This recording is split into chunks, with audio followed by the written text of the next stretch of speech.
महेंद्र दळवी यांचं 498 आता समोर आल्यामुळे तटकरे साहेब त्यांना आता ब्लॅकमेलर वाटत आहेत। कुठल्याही शिक्षण संस्थेला कोणाचं नाव द्यायचं हा ज्याचा त्याचा नैतिक अधिकार आहे। उद्या दसरा आहे, दसऱ्याच्या दिवशी आपण रावणाचं दहन करतो।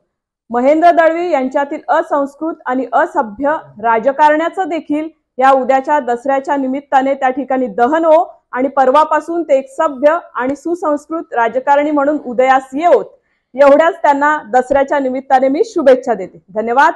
जय हिंद, जय महाराष्ट्र।